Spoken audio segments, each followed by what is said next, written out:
Okay, so. Thanks for joining us, Laura. So who are you? Yes, Laura Manion. Coming up soon on 1 year as president and CEO of the Chester County Chamber of Business and Industry. Began last May. So, wow. Yeah, it really has flown. That's a ride. Fastest year of my life. Yeah, so I took the job when I was 6 months pregnant, worked 3 months, had my son, and then I've worked every day since. So how do you balance that, being a mom with a strong workload and a new workload at that? I mean, I feel like it's hard enough for most new moms just being a mom, even if they were working the same job for 5 or 10 years. Yes. So how do you take these two really extreme new experiences at the same time? I can't say I'm good at the balance part. So I took this job in May. I had my son in August. My husband also started a new job in July. Oh my God. So he started a new job at Vanguard, another local company, chamber member. And we just kind of both said, okay, we're going to dive into this and it's going to be really hard and we're going to work hard. Yeah. And we're going to miss, as chamber president, there's so many breakfast meetings after work, events, cocktail hours after work. So, you're going to miss nights at home with bedtime and bath time. So I'm learning to be a better delegator. And to not overcommit myself, but to identify, okay, is this an important partnership to the chamber? Yes. Okay, I have to go. Is this something I can skip? Okay, then I'll go to the next one. And trying to be more mindful of that. But as I said, I'm not great at it. So I think it's a learned skill, probably. It's more so like I value our members so much. Yeah. And being new, I want to be at everything. And I want to show that I am committed. That first 3 months 6 to 9 of my pregnancy, in 3 months, I put 600 miles in my car, just driving around Chester County. Because I was new and I knew I needed to go on this sort of listening and learning tour of sorts of, how has this been done? What can be done better? And that was a real focus of, we had 2 years of the pandemic, then we had a year of CEO transition. So for 3 years, there was, ebbs and flow within the chamber. The chamber was still operating, but not at max staffing. Obviously, events weren't back yet.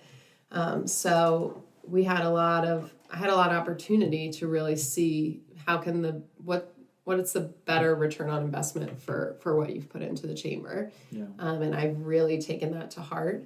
And I was telling someone this morning, like, I grew up in Chester County.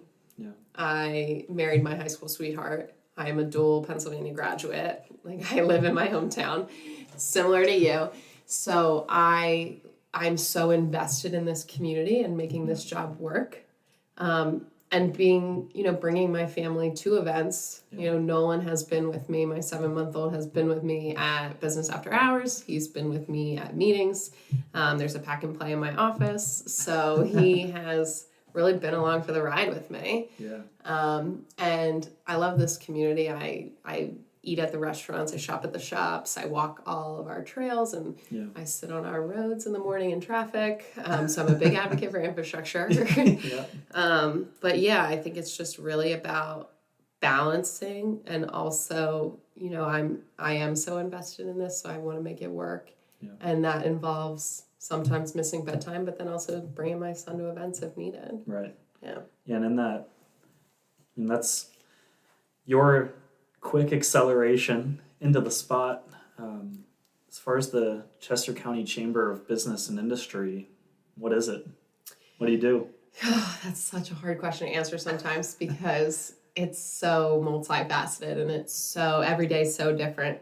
So the chamber, at best connects good talent to business and connects business to other business and to nonprofit. And I think it's just sort of this circle, this never-ending infinity symbol where we're always connecting. and we're always helping network our businesses and helping market our businesses, and we're hosting informational events for them to get something out of it.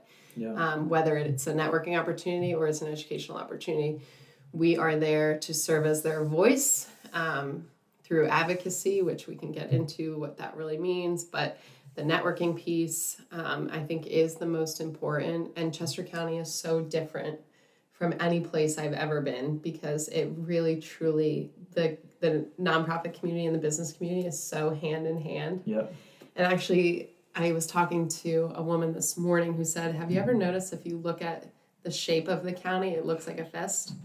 And it really looks like, we're all coming together.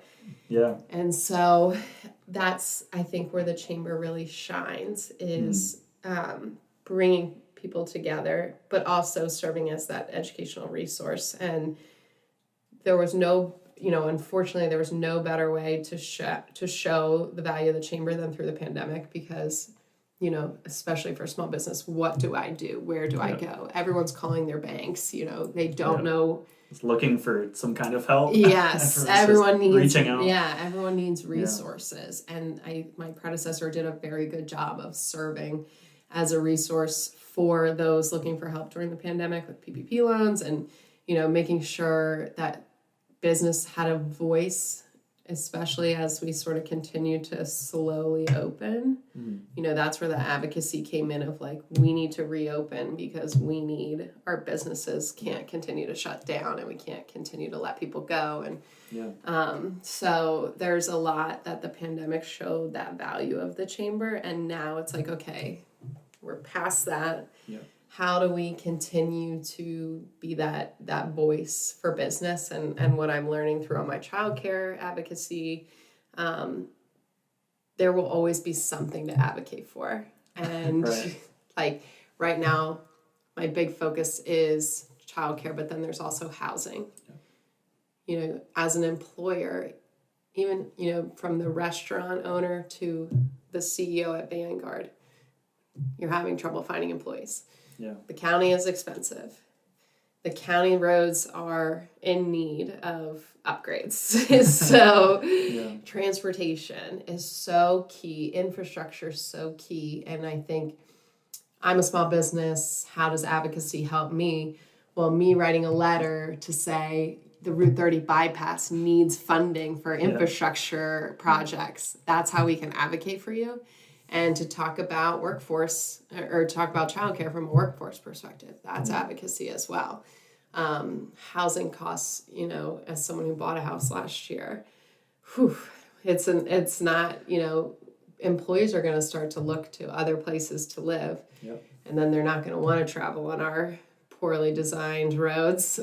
So that's the politically correct way of saying it. So they might go get another job elsewhere, if they can work remotely. So that's where we differentiate ourselves from, there's so many chambers in the region. And I used to work for the U.S. Chamber of Commerce. I've never really seen so many chambers in one place, but I think we all sort of bring our own niche to it. And advocacy is really where we stand out. But coming from the U.S. Chamber, I had the Great Lakes region, which was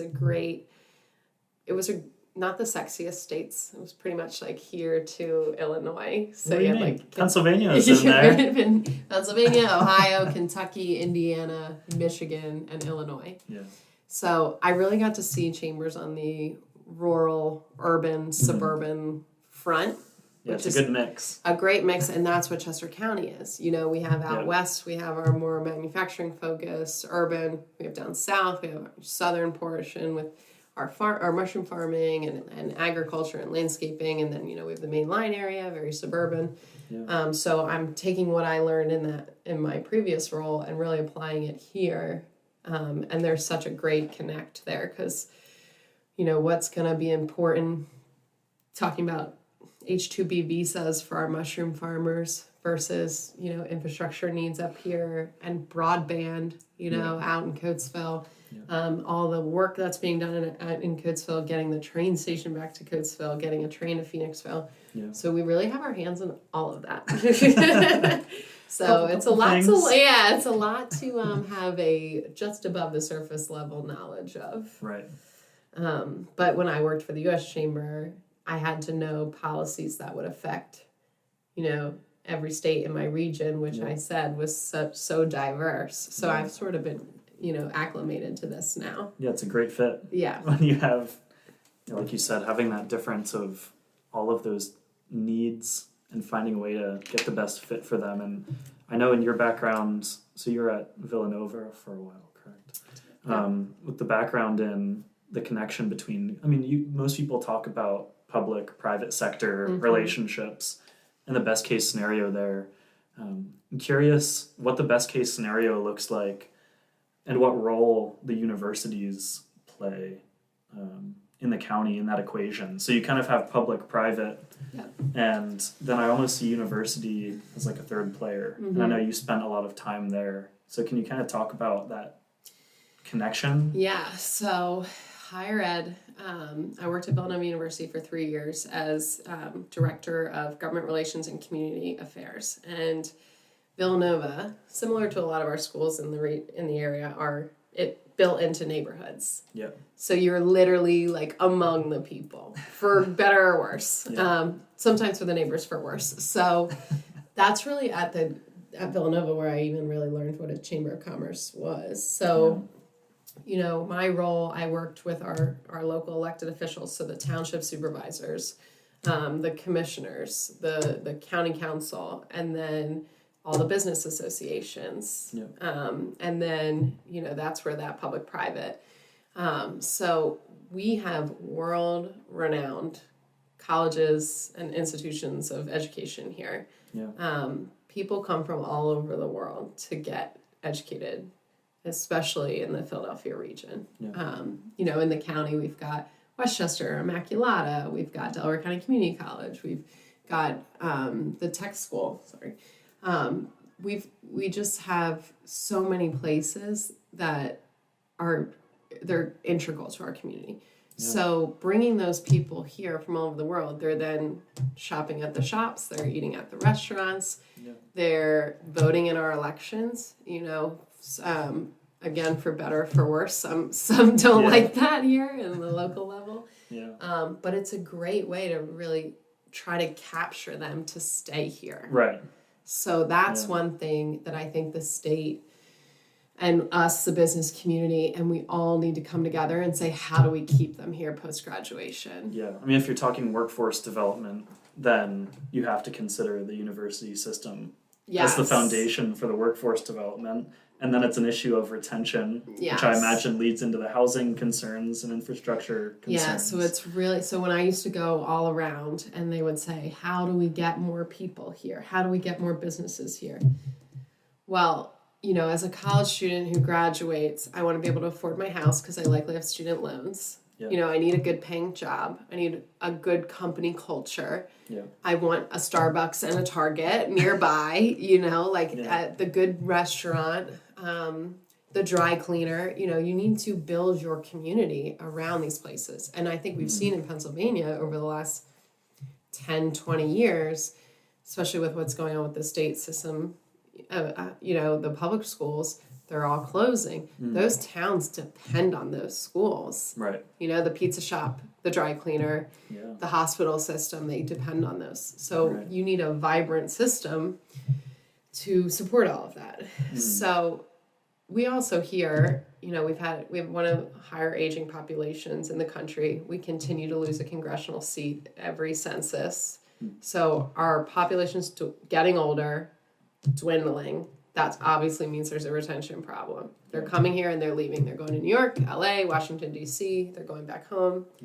So I think that's our new governor, Governor Shapiro, has sort of, this is not an unknown factor. Like, this is happening, and has made comments that this is something that needs to be addressed. So it's everyone coming together to, build the Westchesters and the Phoenixvilles so that people will want to stay and live here. But you have to create that culture around. Right. But that takes investment.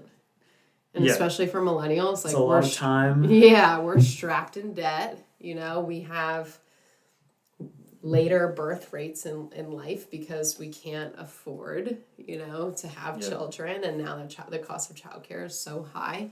Yeah. So it's something that definitely needs to be considered on that housing, right there with that. It's very expensive to live nowadays.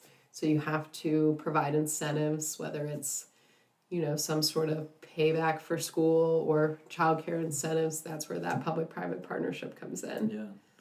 So when you're building, this is a huge question. I know you spend a lot of your time probably thinking about these really big questions, but there are a lot of pieces. Like you talked about, you have the university systems, then you have government, and then you have small business, big business. What do you do about childcare and a workforce? And then you need roads to get people. Yeah. So you have all of these pieces. Where does this start? If you're building a strong community, and I know there isn't a right answer, but in your opinion, where do you see that growth begins? It's funny, the first word that popped in my head was respect. Like, you have to respect that not everyone's going to come to the table with the same approach, but the same end goal.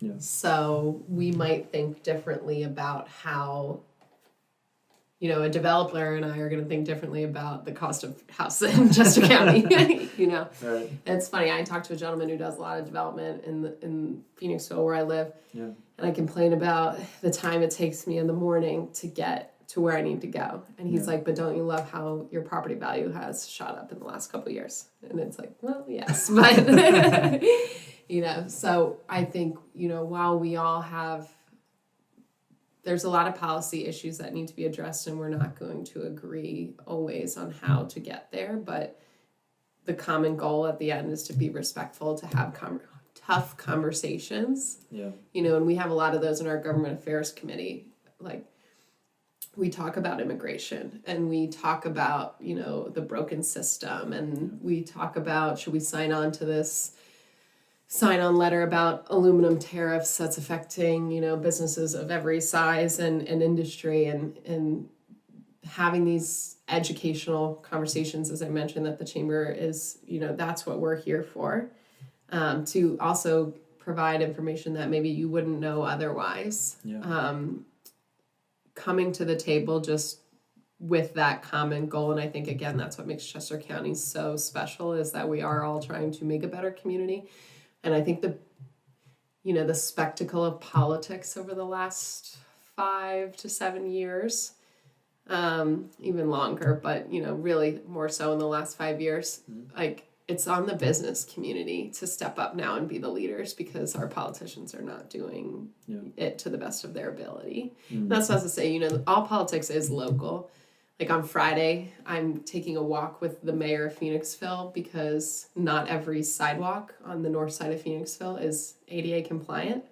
I met him at a meeting, and I said, hey, I'd love to take a walk with you so that you can see. You want to check out the sidewalks? Yeah, so that, I'll take the stroller. You can see how hard it is. Yeah. And that is really, it is getting involved with your school board, getting involved with your township supervisors, with your county commissioners, and really just, how do we make this community better? Yeah. And having those conversations. Yeah. Following it up. Yeah. So how do you go from these conversations into action items? That's a great question. And it's funny. So we had the child care hearing last week that I participated in Harrisburg. And the first thing I said this morning to our lobbyist was, okay, what's the next step? And how do we start having these conversations one-on-one with legislators? Okay, we went to a committee hearing. Now, how do we have these one-on-ones so that we can say, this would be good legislation to pass? Whether it's retention and recruitment, whether it's the public-private partnerships, whether it's the regulatory reform. this is something we'd like you to sign on to or promote with your colleagues so that we can then get towards tangible legislation so that, whether it's expanding that tax credit that we talked about. So it really is continuing to have meetings, continuing to have conversations, writing the op-eds in the paper. The op-ed I wrote about childcare has reached almost 300,000 people for a local paper. It's amazing. Yeah. That's quite a reach. Yes. Yeah, for the Daily Local. So it's one of those things where you just have to keep singing the song over and over again until, people start to say, okay, if we don't address this, I'm worried we won't even have childcare in 5 years because the pay is so low. If you're graduating from college right now and you can make $25,000 a month unboxing things on Instagram, are you going to go make $18 an hour? No, know? So, something has to give. Yeah, it sounds like it could be a frustrating line of work. Mm-hmm. Because because it is all about persistence in these things. And I know that, leading into the childcare conversation, because I know that's a big advocacy push. I mean, it directly relates, arguably, if you agree with this, to workforce. Yep. So, and the economics of everything. So, if you don't mind, I'll read some of the stats that you had in Harrisburg. So for the childcare, we have 60% of all parents cite a lack of childcare as their primary reason for leaving the workforce. Yep. The median annual wage for childcare workers is less than $30,000. The median hourly wage is $13.22. 96% of childcare workers are women, and women with children under the age of 3 have employment rates 28% lower than those of men of the same age. That one sticks out to me the most.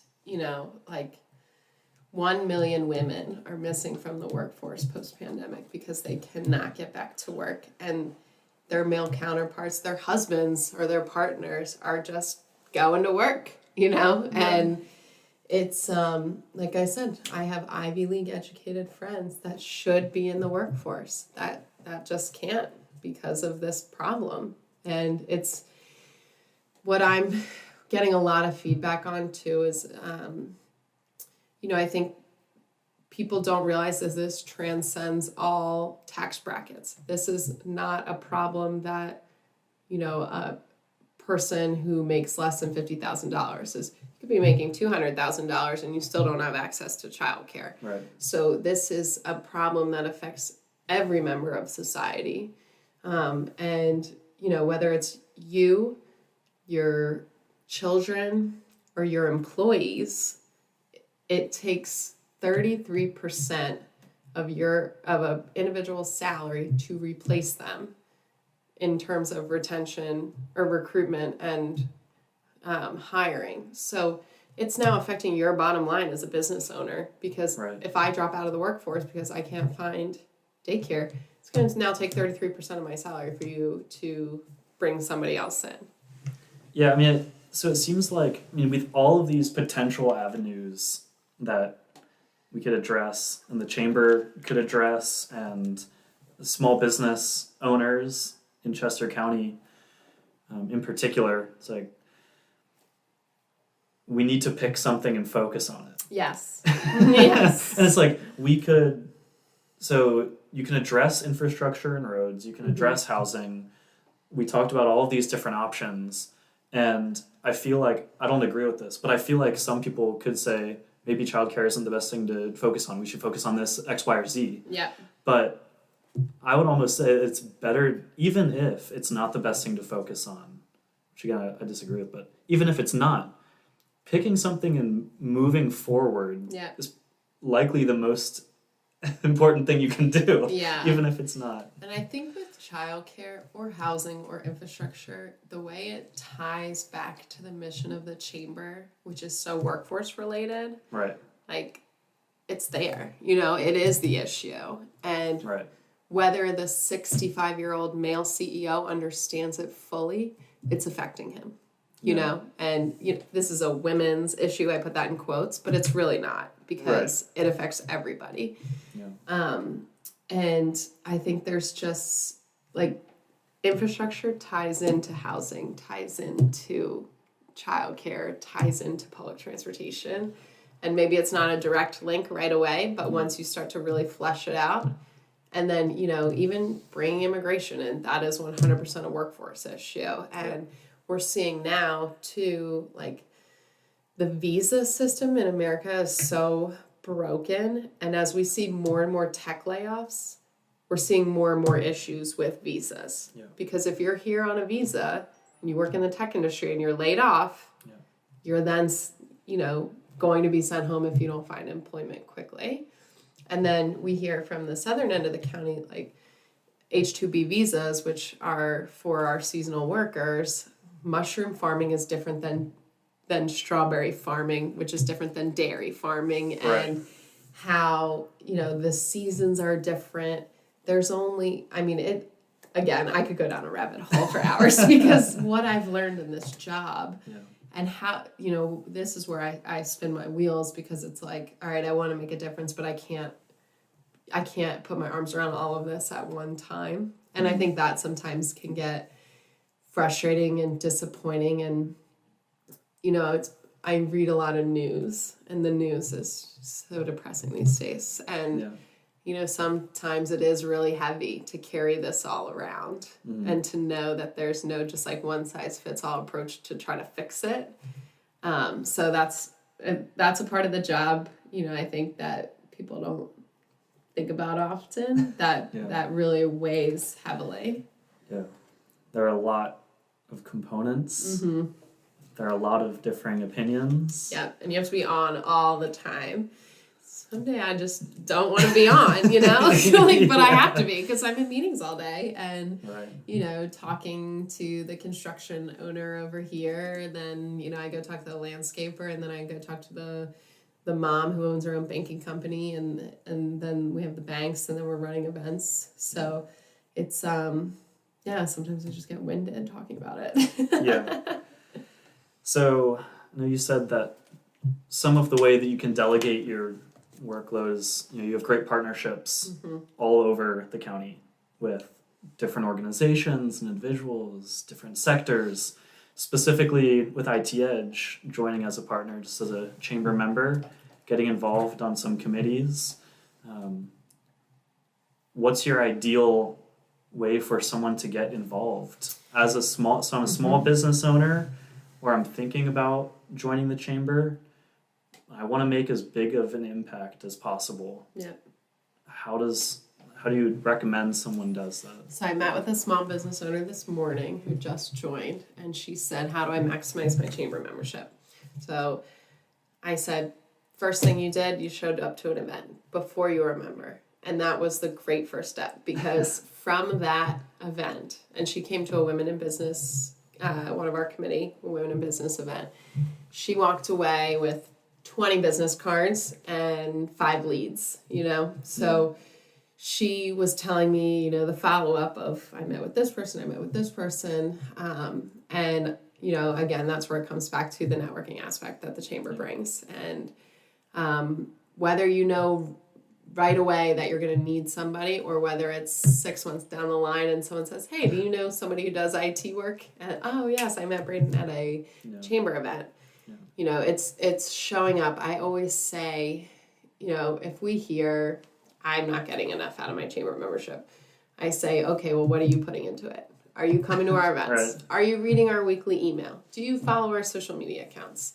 Because every week we send out an email that has a legislative update. We have a member spotlight for member of the week. Yeah. We do what's happening at the chamber, upcoming events. And if you're not in tune to that, then you really don't know what the chamber is offering to you. Like yesterday, we had a lunch and learn about economic outlooks presented by one of our members. And it was the room was such a diverse group because they were all interested in, hearing about the upcoming recession we're heading into. Next month or in a couple weeks from now, we have a executive coach coming, and that's a great opportunity for a small business who wouldn't necessarily be able to afford executive coaching to come hear from a professional for the day. Right. So it's that kind of stuff that it's like, you came on, you're young, so obviously the Young Professionals Committee was a great fit. And then, you know, for another young professional that we know, she joined our Women in Business Committee. Mm-hmm. And then another, you know, new member probably joined the Government Affairs Committee because they're interested in hearing more about whether Route 30 is going to ever be, you know, have some money to do some updates. Yeah. So it's really just ingraining yourself in all the opportunities we have. I'd love to relaunch our Small Business Committee, our Education Committee, you know, when we have more bandwidth, more staff at the chamber, getting those back up post-pandemic, those sort of, you know, have taken a little longer to get back up, but there's so many opportunities for educational components of the chamber. And I think that's where, you know, for an IT edge to come in and say, oh, I didn't know that, but I learned that, you know, in one of the events I attended, or I met so-and-so at the Young Professionals Happy Hour, I think they would be a great partner. You know, that's where we can be so helpful. And that's where you're really maximizing your membership. Right. And, you know, maybe, you know, especially Women in Business, we just had a meeting earlier about our annual awards. So we honor a Women Executive of the Year and then a Rising Star. As a Rising Star, that's a great opportunity for you to get your name and your business out there. Right. So getting involved in our committees like that and going to the annual dinner because you know, can network with our sponsors who, you know, you might want to use their services, or maybe you have a nonprofit that they would also be able to provide, you know, funding for. Cool. Well, I'll be respectful of your time here. I got one last question for you, then we'll wrap up. If you could sit down and have lunch with a historical figure to learn more about government affairs, Ooh. who would you sit down with? That is a great question. And I don't want an easy out would just be like George Washington. I think John McCain would probably be my number one, because I think especially towards the end of his life, John really transcended parties. And he really just stopped sort of giving a damn about what anyone thought about him and was like, I am a statesman and I'm going to say what is necessary for our country to move forward and come back together. Yeah. So John McCain won. I will say, like, a historical figure like George Washington, or not a Ben Franklin, but maybe a Abraham Lincoln, you know, someone who just was there in the founding of our country, who went through so much. It would be so interesting. I was definitely born in the wrong era because I am a big history nerd. Me too. We'll have another chat. I'm a big documentary person. I watch documentaries so that my friends don't have to. I have so much documentary knowledge. But I would say number one person I would love to have lunch with overall, though, would be Morgan Freeman. Oh, wow. Yeah. Just like what a life he's lived. You know? Absolutely. And probably so many people he's met and things he's seen. And the way things have changed over the time.